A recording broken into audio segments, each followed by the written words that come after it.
Oh, let's hit go live on the Facebook thing. And I never get this part right because I never know when it's actually streaming. Oh, it's telling us it's being streamed.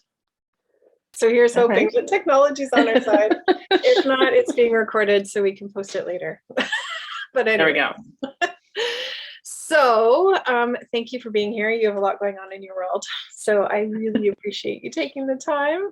And yeah, every once in a while I throw out a poll to the group and say, what do you guys need help with? And invariably perimenopause comes up because it is a time in our lives that we are not adequately prepared for. I don't think we're adequately prepared for like our menstruation and our puberty, but like we're even less prepared for this, right? Yeah. There's just so many changes that happen. And I feel like diet culture sees a place where there's some confusion and then it just jumps in and thrives. So it does. I thought you were definitely the person to bring in to just share some of your wisdom. I know it's a safe place. I loved your post where you're defending oatmeal. I know you're not going to tell anyone to stop eating food that they like. Oh my God. That was like, it cracked me up that it got like the hashtag, because there was other people posting about oatmeal too, that it got the hashtag porridgegate. It was so funny. And there were so many behind the scenes like messages about porridge. It just cracked me up that like a week long like debate drama was about porridge. Of like all the innocent things in the world, oatmeal was like the center of this debate. It makes me laugh, but it makes me sad too, right? So for anyone that doesn't know you or doesn't follow you, this is my friend Jenn. She is a naturopathic doctor in Nova Scotia and can also practice in Alberta. She's also a registered dietitian in Nova Scotia, so she has a nice bag of tricks. And she's anti-diet and Haze informed. So welcome and thank you. Thank you. I'm really excited to be here. So I don't even know, I think we could talk for 6 days straight and not run out of things to talk about. But I know the body changes is like where it all begins, right? People get absolutely twisted up because their body's shifting. And then they Google for solutions and they end up on a low carb diet. Yeah. So, I mean, where do you start with people? How do you like... Yeah. So I always say that, I like to bring everyone onto the same page so that we all understand what's happening, because there's so much misinformation about what happens in perimenopause and menopause that you're right. We do a terrible job preparing women for this stage of life. At least in puberty, we have like, books and we talk about it as part of like education in most parts of the world. For pregnancy and even preconception, we have resources that women can access. We tell them what to expect. We tell them what's normal, what's not normal, where they can reach out for help.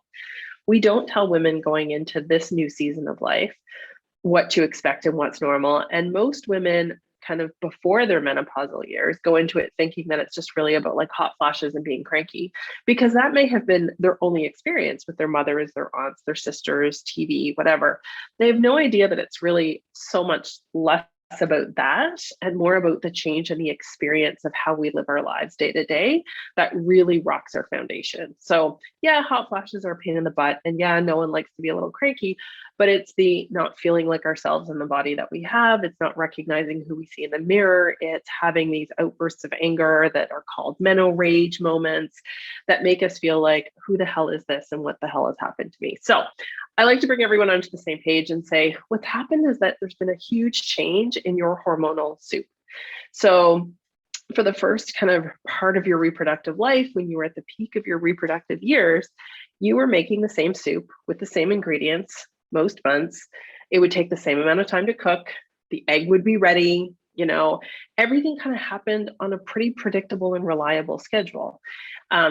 Lots of exceptions to that, but in general, this happens regularly. And so the amount of estrogen, the amount of progesterone, the length of time that both are kind of circulating, it's pretty consistent. So even if you get a headache 2 days before your period, or you feel bloated the day before, it's happening pretty predictably. And most women can look back on those times and say, oh yeah, I knew exactly where I was in my cycle based on when this was happening and when this was happening. What happens in perimenopause as we start to run out of eggs is that our ovaries sputter. And as they sputter, that hormone soup changes. The ingredients might be in short supply. We may not have access to the same ones every month, might take longer or shorter to cook the soup. So all of those like landmarks of this is how I feel when I'm at this point in my cycle have now changed. And that results in big changes to how we feel on the inside, but also how we look on the outside. And as we go through the different ages and stages, there are changes happening that are programmed into our DNA that have absolutely nothing to do with what we're eating or how we're moving, but they definitely change how we look and feel. So as we get into periods of time where we're having higher estrogen, which is actually kind of the definition of those early perimenopausal years, we may have increase in bloating and water retention. We may have changes to our bowel movements. And as we get into the later stages when estrogen levels are dropping, where our body is softer and rounder also changes. So even if the scale isn't changing, how your clothes fit are changing. And that all just seems really unfamiliar, and just really scary. Excuse me. So, I think that for a lot of women, that's new information for a lot of women. And so they're just used to thinking of perimenopause and menopause as kind of being like the end of my reproductive years, and it's when the estrogen falls, but without kind of understanding that there's like this roller coaster of 3 to 5 years, typically for most women, where nothing is the same from month to month. And then there's a couple of years where everything's low, but it's more predictably low. And then after that is postmenopause, and that's when like nothing is happening anymore and everything's pretty consistent. So that's kind of the good news, is that postmenopause is generally more stable for most women. Yeah, I say regularly, and I think you summed it up beautifully there, just in that, I think we understand that there's going to be all these changes when girls hit puberty, right? Like we even like you said, in most areas of the world, certainly in like the people who are watching this are probably in the area of the world where they're educated on that side of things at school. And yet, and we know that body changes come with puberty. And yet somehow on the other side of it, we have this idea that there aren't supposed to be any body changes, that we are supposed to stay the same. And it's there's no tolerance for that change, which is, I'm sure, tied up in ageism and, the book that started the whole hormone replacement therapy back in the 70s. And like, I mean, there's a lot of isms that go in with that. There really is. And I think that, not the biggest thing, but the other thing that we're not talking about enough is the fact that body dissatisfaction has a second peak, and that's for women in perimenopause. So we know that body dissatisfaction changes and peaks for teenage girls. And we do sometimes call perimenopause like second puberty. And a lot of that like unfamiliar feeling and real like just frustration at the changes that seem to be happening to us, peak. And so there's likely, some hormonal kind of drivers there too, that I think that we at least have to acknowledge, even if we don't know what to do about them, even if we can't do anything about them, acknowledge that like how you're feeling is partially driven by the fact that you have all of these hormonal changes happening. And so, when I talk to women, when they're like, oh my God, but what can I do? Because it's driving me crazy. And it's like, well, we still have to just focus on how can you feel good in your body and not about your body, because you can take those tools with you through every age and stage, right? How can I develop that body confidence? How can I work on body neutrality? How can I be kind? How can I show myself respect? Because your body is going to change. It's supposed to change. And that doesn't mean you have to like it, but it's a fact that our bodies are always changing, right? Yes. I talk about that. I don't have to like what my body looks like to appreciate all the things it does for me. And so if I can, and that's so huge, right? Because, I think that for women, especially women who are, who have been dieting for 20 or 30 years of their life, and even women who feel like those diets have worked or that they feel like they've been mostly in control of their body, midlife can hit and it's like a wrecking ball. So, any of those things that were working for you before or felt like they were working now don't work. And that often triggers women to be more restrictive, to try and control things more, and just leaves them feeling really, really frustrated. And so, I just try and reiterate that it's not your fault. Your body is changing exactly according to the plan that it's supposed to change. We just need to focus on how you feel in your body. Love it. Love it. So then there's the million questions and myths. So, I mean, first off, your body will change. It's meant to change, and you don't get to control that change. So sorry. Yeah. Second thing is this idea then that we can look at someone's body, we can see their hormonal profile and determine the way they should eat. Because I'm sure you've seen those ads. I know I have. Oh, yeah. Yes. Yeah. Well, before I reported them, I've definitely seen them. But yeah, I mean, and this is like such, I call it like bad astrology from like the 70s, right? That like you can like divine what someone should eat or divine their metabolism based on how they look. Like that just doesn't make any sense. So, I try and tell women that if it really were that simple, and this kind of goes for anything, if it was really just as simple as telling someone like, eat this or don't eat that, don't eat this time or at that time, we wouldn't be having this conversation. This would have been figured out decades ago. And it's the fact that it hasn't, that it has never been successfully deciphered, that the success rates for diets have not improved ever, tells us that it's the diets that are the problem. Like it's not the people. Yeah. So yeah, I wish it was super simple, but it's not.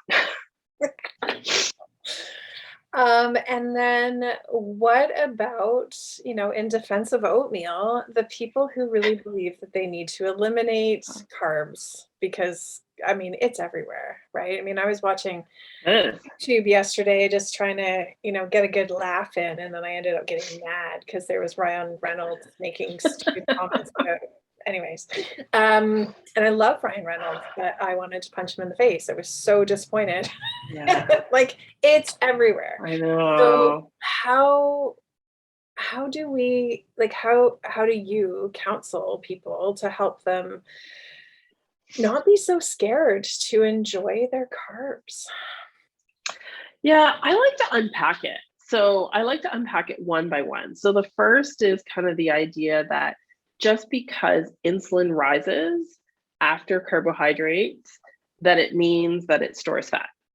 And like, that's not true. So we know that as a fact. So now we're talking about, I would say like, I'm talking about like the normal average person. There are always exceptions to things and people who have blood sugars that fall outside of the normal range, whether they're diabetic or not, whatever. But for the most part, this whole fearing carbohydrates has been based on this insulin model of obesity, which has been disproven so many times that, it's sometimes hard to believe that we're still talking about it in 2021 because it really has been. That insulin is inherently a satiety hormone. So it works with the other hormones. And when we have eaten and our blood sugar rises and insulin levels, take that blood sugar and shuttle it to all the places that it needs to go, that tells our body and brain that we've been fed. That is inherently a good thing. Now, I think that people have extrapolated that to mean that if you keep your insulin levels low, that your body won't store anything. But what it means is that when you keep your insulin levels low, you're not feeding your cells. They're not getting the energy to do the things that you want them to do. You're not ever feeling full and satisfied. That your brain is always kind of like a little bit slower because it's conserving energy because it's never seeing your blood sugar come up. So, when people counter and say, oh, but, on keto, you can become fat adapted and you can make all these ketones and everything, but that's your body's break in case of emergency system. That's not that's not like how you thrive. That's how you survive when you don't have regular access to food. So, when we move out of that all or nothing thinking mentality about carbohydrates, we can really just approach it with curiosity, because some people do feel better eating less. Some people feel better eating more, but there isn't a one size fits all answer. And, and this is why when they've looked at studies and they've done high carb versus low carb, there's no difference. Like, there's literally no difference. That's not true. The only difference is that the low carb group initially will lose an extra 3 to 4 pounds, because when they burn through all their glycogen stores, which is the stored carbohydrate, they also lose water, because water and glycogen go together. So initially it seems like it's working really well, but just like every other diet, it plateaus and then basically starts to stop changing at all. So I think that a lot of people are still are still being told, and sometimes by their healthcare professionals, that, well, you just have to avoid, insulin. And if you can just avoid insulin going up, then you won't gain weight. But that's not the case at all. And there's even, research to suggest that when people weight cycle, so this has been some of the interesting research with intermittent fasting and diabetics, that their blood sugars and their hemoglobin A1Cs are actually worse after 6 months of intermittent fasting. And that may be because of the compensation that their body is going through when it starts to eat again.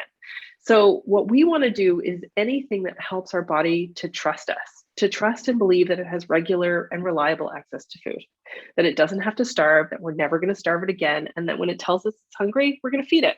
Full stop. And generally my experience personally, and with the women that I work with, is that low carb doesn't feel good in the long term, especially for people who are doing really low carb and keto. They're hungry, they're cranky, they're not sleeping well, and their weight isn't really changing. So I try and reflect too on that. If your lived experience isn't giving you definitive proof that something is working, stop believing the people that tell you to keep trying, because it's probably not going to work any better. That's such a beautiful reminder, right? It's that, and, working as being working in your life, not working on the scale. Because Yeah, that's exactly. a common thing. People are like, well, that diet worked really well for me. Like, did it really now? Maybe it moved the scale, but, here's all the other symptoms that you experienced, right? And I mean, people who are really in it, like, some people's bodies are screaming at them with, what do they call it, the keto flu or something? Like, they're literally the Atkins sick, attitude. Yeah. like full sick. Their body is screaming everything, stop, don't do this. But you're just supposed to push through and There's actually quite a bit of research as well that cortisol levels spike when people are eating low carb. yeah. And that makes so much physiological sense, because it is a stress, because your body doesn't know when it's going to have access to these carbohydrates again. And by increasing cortisol, it can mobilize stored glucose, and it can activate the gluconeogenesis in the liver to actually start making glucose from other things. And that's not a good thing. Like, that is not something that is associated with thriving. That is literally survival. And the big thing that always kind of gets me is that, we have prioritized weight loss as being so important for health, when we know that it's not, that we're willing to accept as a society all of these negative side effects, as long as it produces weight loss, without recognizing that those side effects also come with risk, and that we're not communicating that to people. We're not telling them that, yeah, you might move the scale, but chances are it's not going to stay. And chances are there are side effects to that are actually going to make you feel worse. Yeah. No, we don't. But I completely empathize with the desire. Like, I don't want to come across as preachy and unsympathetic, because I totally am, because I have been there.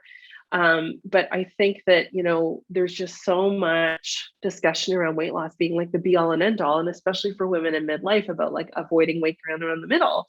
When we're not talking about, there's recent data looking at bone health, and that a 25-year study of thousands of women in Finland found, and this was just published in like October, found that those that had the greatest increase in BMI over that 25 period had the least amount of bone loss at the end of 25 years. So that menopausal weight gain protected them. Yeah. But we never hear about that, right? And that's the important thing, right? Because the fracture rate has a massive impact on quality of life as we age, right? Survival. If you have a hip fracture in your 70s, Yeah. you have like, I think it's like a 1 in 5 chance of dying. Yeah. It's crazy. Right. So, that's not nothing. Yeah. Well, exactly. Yeah. My grandmother just recently broke her the head of her humerus in a fall, and yeah, I mean, her entire world got flipped upside down, and she had to move out of her home, and like, so many things happened because of a fracture. Like mobility is massively important. So bone health is hugely important. Yeah. Yeah. And so when, the average woman in perimenopause will put on 10 to 15 pounds, that's kind of the standard. But of course, that's an average. So some will gain less, some will gain more. And typically that does go to our midsection, partially because the loss of estrogen means that it's more likely to be deposited in our midsection, but also because, where we put that extra tissue down, it is more likely to produce estrogen. So, and that fatty tissue can produce estrogen, and it produces E1, which is estrone, which is the safer of the three. So it's not associated with an increased risk in things like breast cancer, but it is enough that it can actually contribute to our total estrogen levels as we go into menopause. And we know that estrogen is protective and helpful to protect our heart, our bones, and our brain. So it's kind of, again, coming back to that, like, what purpose is this serving? If this happens to 80% of women, if most women experience this, it must serve a purpose, right? And I don't mean like in a religious, spiritual sense. I just mean in like evolutionarily speaking, why is this happening? And, I think it really comes down to the fact that this happens so that we can have that little bit of extra estrogen to protect our heart, our bones, and our brain. I love it. I love it. You had said something else, but I didn't write it down, so now I can't remember. Actually, it might have been about that brain fog, because that is, love how that's a thing. Thank you. But, I think sometimes that's a thing that's from the diets that we're trying, right? That we're so busy. Oh, yeah. So the brain fog from perimenopause, and then I look at what they're eating, and I'm like, well, what if we added and just see what happens? It's amazing how their brain. Absolutely. I interviewed another colleague of ours in the States, Kristen Allett, and she's not in the like Hayes intuitive eating community at all, but I love chatting with her. And she was sharing a story about one of her patients who, high executive, Silicon Valley kind of thing. He was ready to quit his job and all the things, and he was on this like crazy low protein or low carb, high protein diet. Yep. He was trying to lose weight for this trip they were taking. And she was like, look, can you just swap your protein bar for a Cliff Bar? Because at least there's some carbs in that. And then, we'll touch base. And that's all it took. And then he was happy with his life, and he kept his job, and everything shifted because his brain just couldn't stay on anything positive because he couldn't, because our brains need the glucose, right? It's a requirement. And I have like so many carb stories. I love it. But so one of my favorites is a woman I was working with who had really spent probably 20 years, like since Atkins was popular the first time. So like, late 90s, I guess, early 2000s, had, constantly trying to be low carb and keto. And with this kind of like latest keto craze, kind of 2014, 2015, was like hardcore keto and really just wasn't having any change results with it. But, still felt like she had to keep trying. And so when I finally said, okay, like, let's feed your body with what it wants and see how you feel. Like, let's stop looking at labels. Let's stop trying to check boxes. Like, what do you want to have? And she really kind of very clearly said, I really want to have a bagel with cream cheese from Tim Hortons. Like, that's what like my dreams are made of. An everything bagel with cream cheese. And I was like, great, let's start with that. Right. And she had it, and she called me 3 days later, and she's like, I thought I was actually having like a manic episode. I had so much energy and my mood was so high. And I was like, she felt high for 3 days because she had these bagels like every morning for 3 days. And, that was like a really potent reminder to her of, how important food, what we eat can be, because she really felt like, and she's like, I really felt like I'd had like 10 cups of coffee, but it was just, I realized like my brain was fed for the first time in like so long. And this is not someone who had been restricting calories. This is someone who had been restricting carbohydrates. Yeah. Or like other people who will just say like, lots of women, especially my age, I don't know how old you are, so I won't lump you in with me yet, but lots of women 34. my age. I think we're around the same. Oh, we're like the exact same age. Oh, there you go. So, lots of women our age were, I think, very much in the like exposed to the zone dogma. And part of, I think, the zone dogma was like, don't have carbohydrates before lunch or like something like that. And so, they're often like really trying to stick to just protein in the morning. And when I get them to, but they're also coming to me because they're exhausted all day. And so then when I just try and say like, let's just add like a little bit of something, something in the morning, like let's add like an apple with that, or let's add a little bit of oatmeal. It's like a game changer for them. Like they cannot believe how like all of a sudden they're not crashing at 2 o'clock every day. And so I think that we forget that, it's the balance that our bodies crave. It's not the extremes. Like life is, you don't thrive in the extremes of dieting. You have to find a balance that works for you and that feels intuitive, but that feels good ultimately. And I think that's it changes, right? So, I mean, in my journey, like I stumbled on intuitive eating Patrick's 13, so like 12 years ago. And I eat differently now than I did then. And I know I'm going to eat differently in 5 years, and I eat differently in the seasons. I like what's intuitive changes. One day I Yes, might need more, absolutely. other days I might need less. And it's having that, again, I circle back to what you said earlier. It's all about trusting, right? And that your Yeah. body knows when it speaks, you will heed what it needs, and get on And you it. haven't done anything wrong if like if you're hungry and want like a late breakfast and an early lunch. Like I think that's where sometimes we get really hung up on, my body was different today. It wasn't what I expected. Why was I hungry? Did I not eat well yesterday? And instead of trying to like divine the future and figure out, what happened, it's just having the tools and the skill set to be able to be attuned. Yeah. So, is this hunger? What kind of hunger is it? How am I going to best respond? Full stop. Like that's all it has to be. And when you have that permission and the trust and respect, it doesn't feel like a big deal. It doesn't take up any more time than that. That's it. It's like, I'm hungry, I eat, poof, it's done. And as you've been practicing it, it is really that simple. But from Yeah. someone stepping out of diet culture, I mean, I was so lucky to learn that diets didn't work. Oh You were gosh, an early adopter 12 years ago.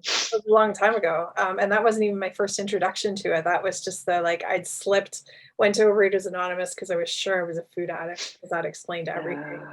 And then once I lost my abstinence, I was like, son of a, oh, it was just another diet. Shoot.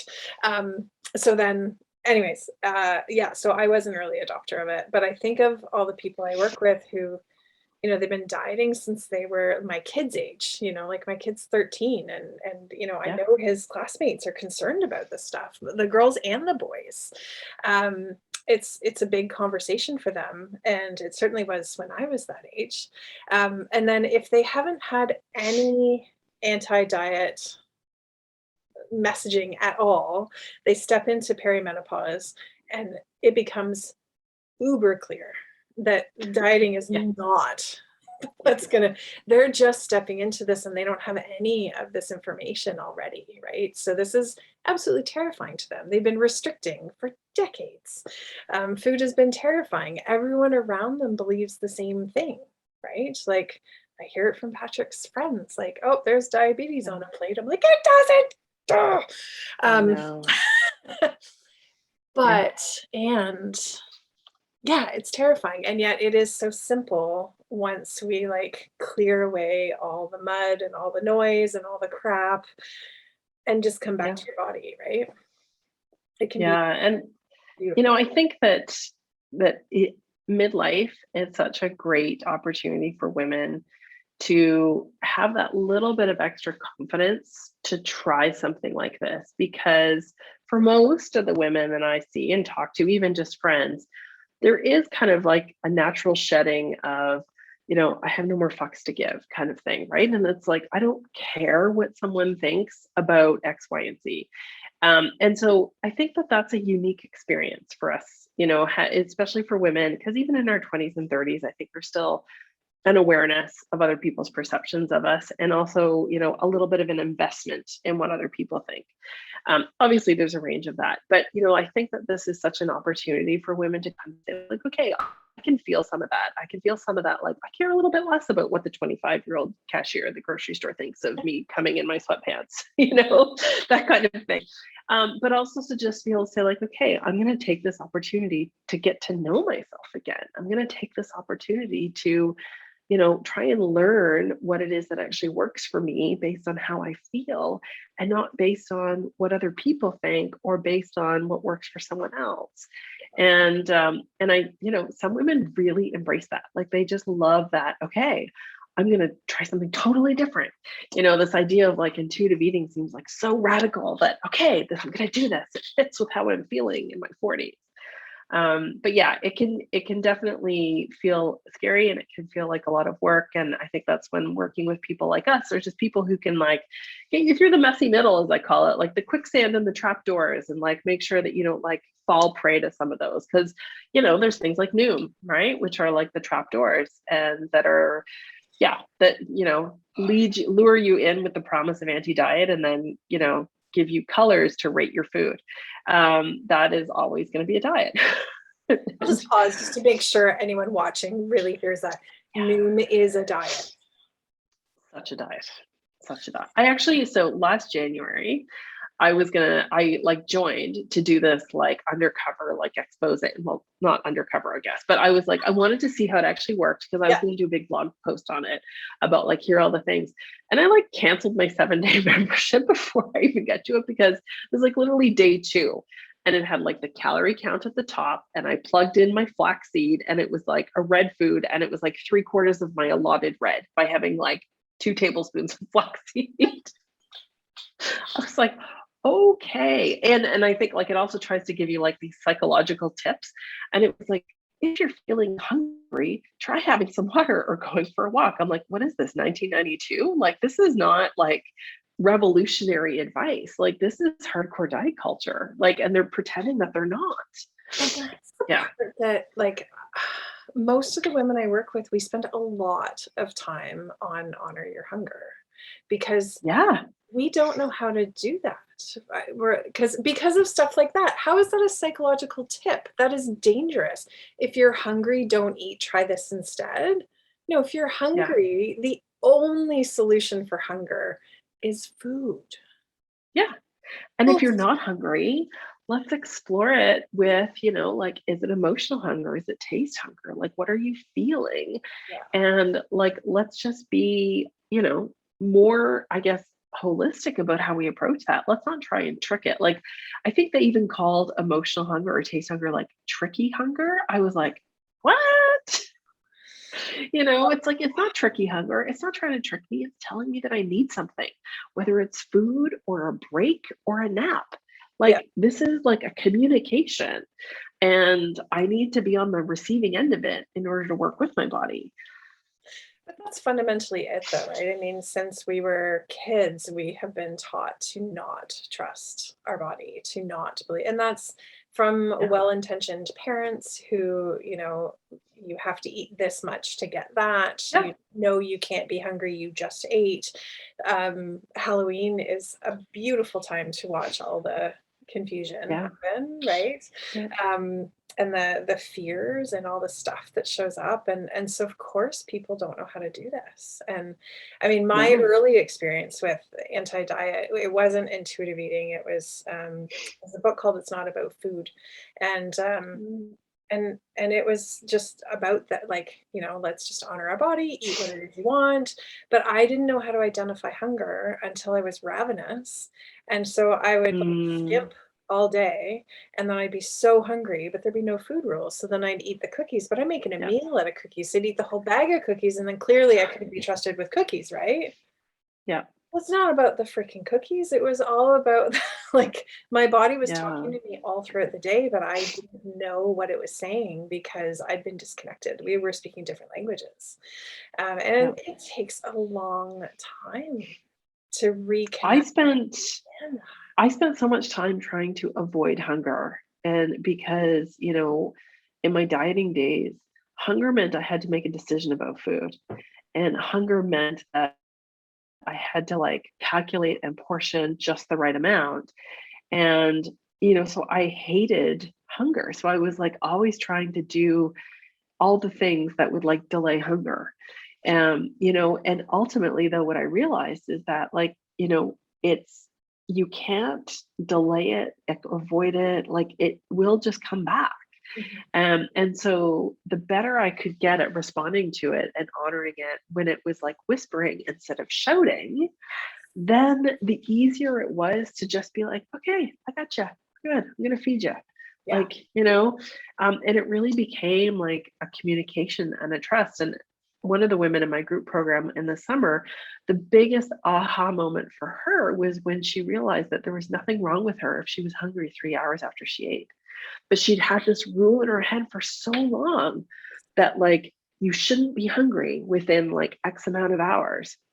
And so when she realized that she could just honor that hunger, it took all the fear out of it, and she's like, and I would just eat and have a snack and move on instead of like, oh my God, did I not have enough protein? I need to calculate how much protein I had. Okay, next time I'm going to have more protein and I'm going to try and wait that like, it just takes up so much time in our heart and our head that, and it never pays off ever.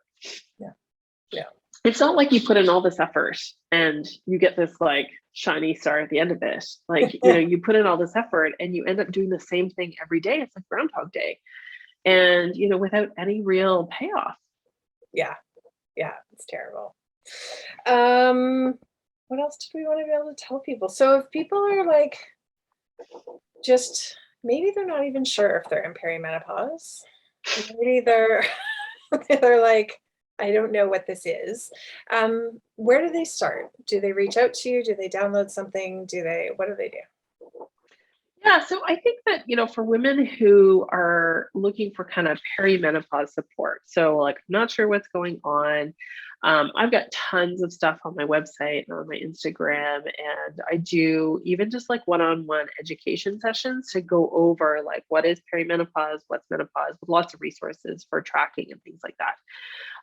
But for the most part, a lot of women are more in the I know that I'm in perimenopause, but no one knows what to do about it because I'm still young enough that I'm having regular periods, but I'm not having hot flashes, but I'm waking up at 3 in the morning and my body is changing and I'm snapping at all the people around me. And so sometimes those conversations, require a little bit more digging. So I think that, if anybody's interested in learning from me, the best thing is to just reach out and we can schedule time to chat. And if I can't help you, then I do my best to point people in the right direction. Perfect. So we'll put all of your stuff in the comments or in the wherever, in all the places. My people will put stuff there so people can click on things and find you. I don't know. Is there anything that we missed? Let me go look on Facebook and see if anyone. Oh, okay. I had to close it on my computer because my internet was like, I don't think I can do Zoom and Facebook at the same time. So Yeah, I hear that. it has its minutes. And if I could make things work, that would be way better. What about soy? That is actually one thing I did want to, because for years has been so misunderstood. Yes. More so than oatmeal. Way more so than oatmeal. You can put soy in oatmeal. Anyways, so soy, avoid or include? Include if you like it. So if you don't need to like go out of your way. Your life is not going to be measurably worse if you never have it. But if you do like it, there's reason to believe that it can support your health. So including soy regularly may help with hot flashes and night sweats. I personally have found huge differences with that. and lots of women that I work with do as well. It's not meant to be a replacement for hormone replacement therapy, but in addition to, and for people like me who can't tolerate the progesterone piece of hormone replacement therapy, it's a game changer. So I tell women to include that. But there's so much other data looking at it from an insulin sensitivity perspective, bone health, heart health, cholesterol levels, that, and it's a plant-based protein, which, there seems to be lots of good data around that for just quality of life and longevity. If you like it, great. There's no reason to avoid it from a safety perspective. And the data is so clear on that. It doesn't increase the risk of breast cancer. It likely protects against breast cancer, even if you've had breast cancer. And there is no credible evidence that it is dangerous for anyone, unless you're allergic, then it's dangerous. But other than that, if you like it, enjoy it. And so a lot of the resources and recipes and things like that I support women with is just kind of exploring some of these new foods, because they may not have ever included them before. So yeah. I remember years ago, my practice, and a woman whose child was clearly not tolerating the milk-based formula very well, and so was doing really well on the soy, and then went for the well baby checkup, and the doctor was concerned that this boy was going to produce breasts, and this poor mother lost her mind, and was concerned that I'd done something dangerous, and so then brought the research out and explained that it does not do that, and she was like, this is too hard. I'm like, I know, food is hard from infancy. This is diet culture. I know. It's just, I mean, there's a huge study, something like 30,000 kids that were followed from infancy to age 18, and there was no difference in age of puberty. And it compared soy milk and cow's formula. So it wasn't even compared to breastfeeding. It was a true soy versus cow and formula fed babies, and there was zero difference. Yeah. Yeah. So, and it's the same with breast, even women who have had estrogen receptor positive breast cancer. There was a significant reduction in recurrence for women who consumed soy 2 to 3 times a week. So I always say that at worst, it does nothing. At best, it's protective, but there's certainly no risk of harm from including it. Perfect. One more question that someone just sent in. You had mentioned waking up at 3 o'clock in the morning. Oh yeah. What's your strategy and process in helping women with that piece of it? Because that is very disruptive, even if it's not related to hot flashes, right? Disruptive. Yeah. And often it is. So often there's a pattern, especially in early perimenopause, where that waking is happening primarily in the week leading up to a cycle, which is when we're having the biggest change in estrogen and progesterone. So progesterone is our sleepy hormone. It's going to be at its lowest, even in our peak years, in those days leading up to our period. As progesterone levels decline in our 40s and 50s, the closer we get to menopause, the less progesterone we produce. And so for a lot of women, it's tied to that. So there are often herbal and hormone replacement strategies that can be really helpful there. Sometimes it's tied to cortisol. So especially waking in that 3 to 4 hours after initially falling asleep. So if there are stressors, whether that's related to perimenopause or not, dealing with those stressors can be helpful. But yeah, a lot of times it is kind of just a little bit of everything, but it is absolutely I think it's the number 3 symptom. So vasomotor symptoms are number 1, mood, and then sleep. So yeah, it's really common, but it's not as easy, I say, as some of the other things, because as we know, sleep is really influenced by so many different factors that in order to properly address it on an individual level requires an individual assessment. Right. So. Yeah. Full intake. And I mean, I talk so much about sleep with everyone I work with, whether it's intuitive eating based or naturopathic based, for that reason, because sleep is, it's a game changer. It influences literally everything: our memory, our mood, our food cravings, our hunger, our fullness, our everything, impulse regulation. It's literally everything is influenced positively by improved sleep. So yeah, it's a big deal. Yeah, for sure. Yeah. But yeah, it is often hormonal in origin, but it's influenced by many other things. Right. Yeah. Oh, good times. So I feel like some takeaways, and you can fill in the blanks if I forget anything. Change is going to happen, and it's meant to happen. So acceptance is a really nice place to land to let your body be what it's meant to be at this stage of your life. And I don't know, building that trust and taking that time to like start to listen.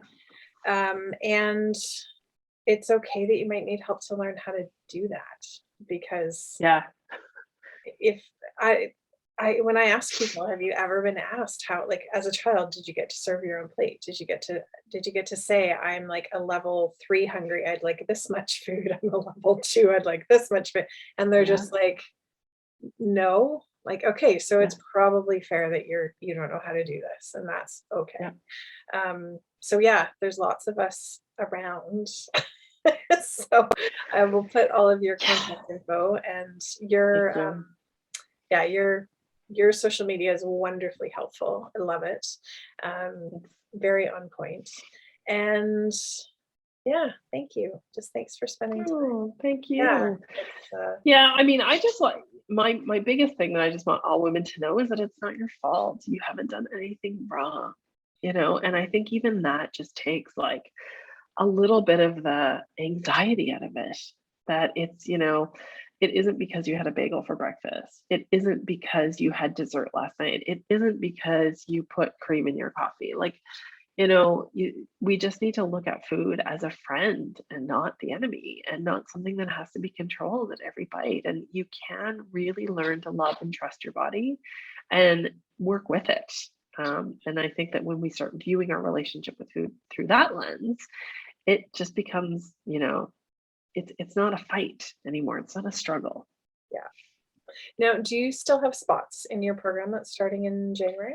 I have 2 spots left. So so my group program is specifically for women in menopause and perimenopause, and it's all about like undieting and understanding your body and learning to work with it and dealing with all of the things that are a little bit unique to menopause, like the hot flashes and the night sweats and the waking and all that kind of stuff. So if anybody's interested in that, do send me a message, because I do suspect that those will go when I open up general registration on the 15th. So this was all the early registration that filled the first 10 spots. So nice. Very good. Yeah. All right. So if people are interested, do that quickly. And you run that program how many times a year? 3 times. So it's a 6-month program that is kind of like intense for the first 8 weeks, and then like slowly backing off so that everyone can kind of get their confidence and kind of learn to walk on those undieting feet. But yeah, so it's run 3 times a year. So if anybody's interested, it'll be January or May before the next one. Beautiful. All right. Thank you so much. I'm gonna hit. Thanks for inviting me. I love chatting with you always. Always. I know, but our lives get crazy, and so it's like if it's for other people, then we're gonna like pin ourselves down and actually do it, right?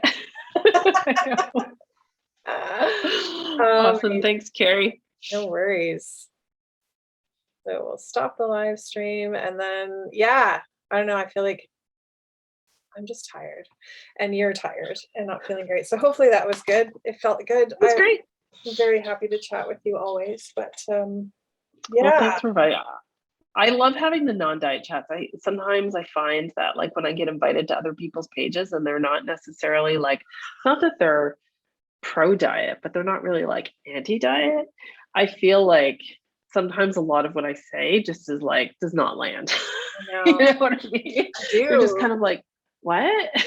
No, I haven't done any in a little while. I got invited to a couple of podcasts, and it's been a tough year. Like we've just had so much going on, and it just keeps coming. And I'm like, I just don't have the capacity to talk to a fellow ND or whatever and like rock your world in the, because they say things like it's true, right? Like, well, there's insulin resistance, so obviously we have to remove carbs. I'm like, no, it's not obvious. No, not at all. And then the conversation ends up being about like proving the standpoint instead of like digging into it. Like, I'm just over it. It's not the space I thrive in, not the people I want to work with either. Like, even if I guess I don't need to still be recording this. I just don't want to anymore. I'm tired.